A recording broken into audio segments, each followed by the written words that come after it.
Halo semuanya, dan selamat datang di sesi bedah materi kali ini. Hari ini kita bakal napak tilas sebuah perjalanan epik. Kita akan ngomongin soal gimana sebuah wilayah kepulauan yang super luas dan beragam, pelan-pelan berubah, bertransformasi, sampai akhirnya jadi satu negara modern yang kita kenal sekarang. Siap-siap ya, karena ini bakal jadi penjelajahan sejarah yang seru banget. Oke, coba bayangin deh. Ribuan pulau terpisah oleh lautan luas dengan budaya yang beda-beda banget satu sama lain. Terus, pertanyaannya, gimana caranya mereka semua ini bisa nyatu jadi satu negara utuh? Nah, pertanyaan inti ini nih yang bakal memandu perjalanan kita hari ini. Buat ngejawabnya, kita punya peta jalan nih. Pertama, kita bahas asal-usul Kepulauan Filipina. Terus, 3 abad kekuasaan Spanyol. Lanjut ke masa revolusi dan transisi Amerika. Habis itu, dari kemerdekaan sampai era Marcos. Dan terakhir, kita lihat kekuatan rakyat Filipina modern.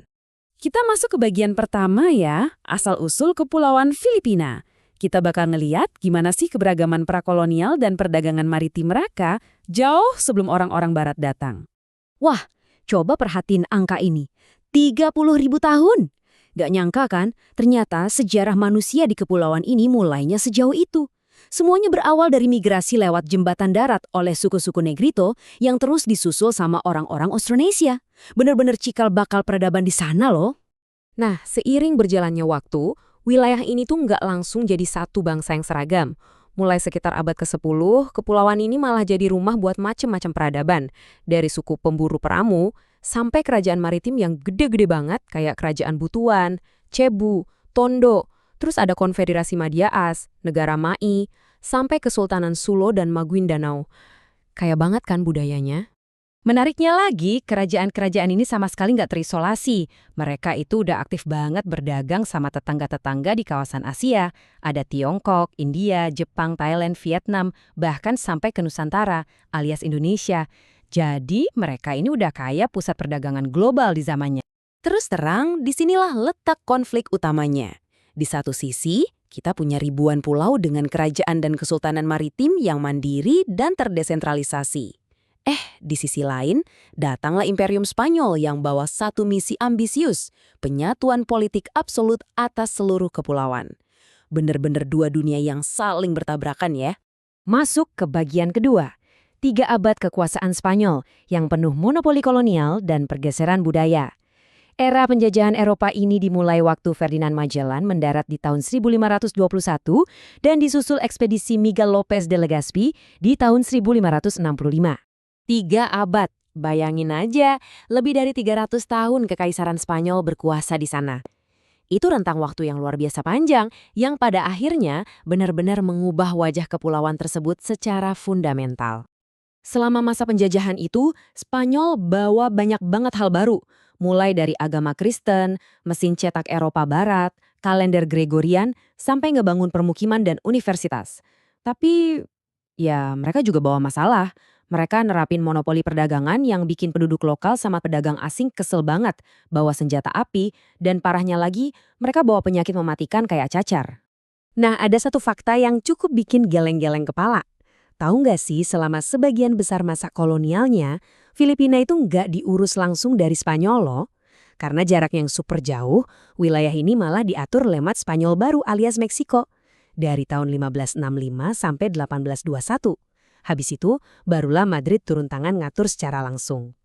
Oke, lanjut ke bagian ketiga, revolusi dan transisi Amerika. Di era ini, pergeseran kekuasaannya benar-benar kacau. Ketidakpuasan rakyat yang udah lama mendidih akhirnya meledak juga.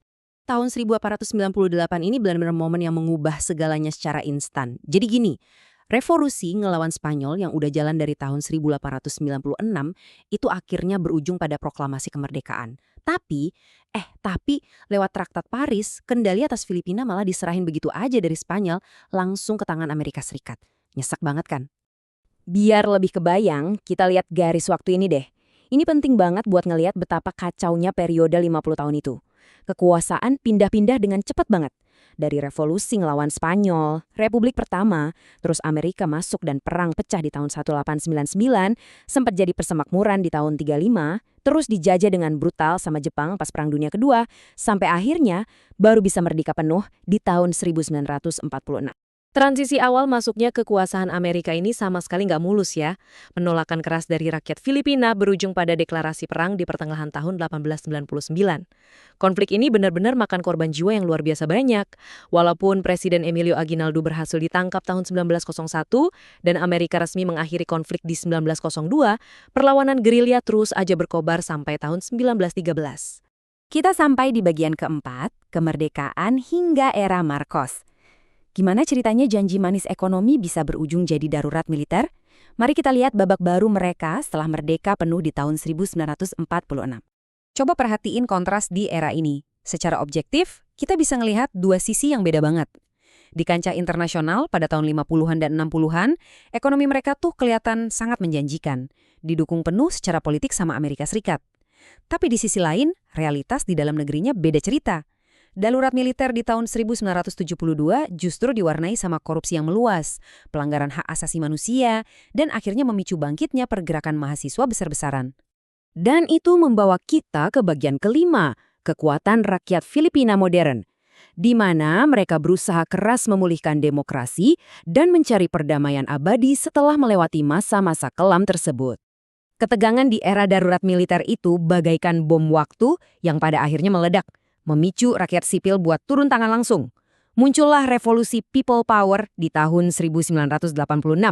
Gerakan bersejarah ini sukses melengsarkan Presiden Ferdinand Marcos dan mengembalikan negara ke pangkuan demokrasi. Walaupun memang setelah menggulingkan kediktatoran, mereka masih harus hadap-hadapan sama tantangan baru berupa ketidakstabilan politik dan ekonomi.